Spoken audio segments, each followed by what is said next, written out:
छत्तीसगढ़ में वक्फ बोर्ड ने अब नया फरमान जारी कर दिया है, जिसमें कहा गया है कि अब मस्जिदों में जुमे की नमाज के बाद होने वाली तकरीर के टॉपिक के लिए वक्फ बोर्ड की बकायदा इजाजत लेनी पड़ेगी। तकरीर के टॉपिक विवादित नहीं होने चाहिए, इस बात का ख्याल रखना जाना चाहिए। इसीलिए छत्तीसगढ़ वक्फ बोर्ड के सदस्यों ने यह फैसला लिया ताकि कोई टकराव जैसी स्थिति उत्पन्न ही ना हो सके।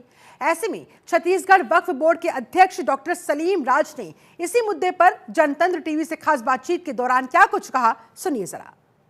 देखिए, छत्तीसगढ़ के वक्फ बोर्ड के चेयरमैन डॉक्टर सलीम राज इस वक्त हमारे साथ मौजूद है और आपको बता दें कि वक्फ बोर्ड ने जो एक निर्देश दिया है जिसमें कहा गया है कि मस्जिदों में जुमे की नमाज के बाद जो तकरीर होती है उसके लिए अब इजाज़त लेनी होगी। सीधा हम उन्हीं से बात करते हैं।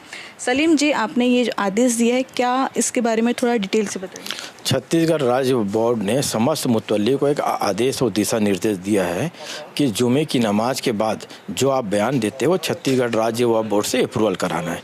चूँकि बयान इसलिए दिया कि सामाजिक सौहार्द वातावरण नहीं बिगड़े। आपके बयान का एजेंडा क्या है वो हमको वक्फ बोर्ड को जानकारी होना चाहिए। लगातार शुक्रवार की नमाज के बाद जम्मू कश्मीर पत्थरबाजी हो जाती है, जुलूस निकलता है और भाईचारा ख़त्म होता है। तो ये भाईचारा ख़त्म नहीं होने के कारण ये नियम बनाया गया और समस्त मुतल्ली ये दायरे से इमाम और मौलाना को दूर रखा गया। क्योंकि इमाम और मौलाना साहब कुरान और हदीस की रोशनी में बात करते हैं, हमको कोई आपत्ति नहीं है। जो मुतल्ली राजनीतिक मस्जिदों को अड्डा बना चुके हैं उनसे आपत्ति है। मस्जिदों से मुतल्ली फतवा जारी करना, सरकार के बारे में अनाप शनाप बातें करना कि ये जालिम सरकार है, नरेंद्र मोदी जालिम है। छत्तीसगढ़ में आपने ऐसा माहौल देखा है? मतलब ऐसा आपने अगर निर्देश दिया है तो ऐसा कुछ हुआ है? मुझे जानकारी आई है, मेरे पास वीडियो भी है। उसके बाद ही मेरे को मजबूरी में इस टाइप का कदम उठाना पड़ा, अन्यथा मैं कदम उठाता नहीं। कि लगातार मस्जिदों में जो CA NRC के बारे में वक्फ संशोधन बिल आया नहीं, आप उसको अच्छा बुरा बोलने का आपको अधिकार नहीं है। बाकी समाज को, नौजवानों को गुमराह करने का काम किया जा रही है, गलत है। इसके कारण मुतवल्ली पर पाबंदी लगाने की जानकारी है।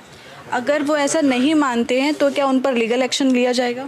देखिए, सबसे पहले वक्फ बोर्ड को एक बार सचेत नोटिस दिया जाएगा, दूसरी बार नहीं मानने पर उनके ऊपर FIR दर्ज कराई जाएंगी। आपको नहीं लगता कि मुस्लिम समुदाय में इसको लेकर नाराज़गी हो सकती है? अभी भी विरोध हो रहा है, कई मौलाना इमाम इस पर विरोध कर रहे हैं, तो ऐसे में कुछ नहीं। देखिए, ये बयान समाज हित के लिए है और भाईचारा बनाने वाला काम।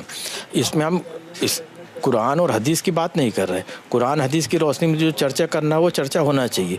मस्जिदों को जो राजनीतिक अड्डा बना रहे, राजनीतिक अड्डा नहीं बने, ये है। और इसके लिए विरोध कर रहे तो विरोध की कोई तकलीफ, विरोध जो करना है करते रहे, मुझे कोई फ़र्क नहीं पड़ना। देखिए, ये वक्फ बोर्ड के अध्यक्ष है डॉक्टर सुनील राज, जिनका कहना है कि ये जो है मुस्लिम समुदाय के लिए विरोध वाली ये बात नहीं होनी चाहिए, क्योंकि राजनीति से ऊपर उठ के ये काम होना है। और अगर जो ये निर्देश जारी किए गए हैं तो कुछ सोच समझकर ही जारी किए गए हैं। कैमरामैन संतोष के साथ मैं तज़ीन नाग, जनतंत्र TV, रायपुर से।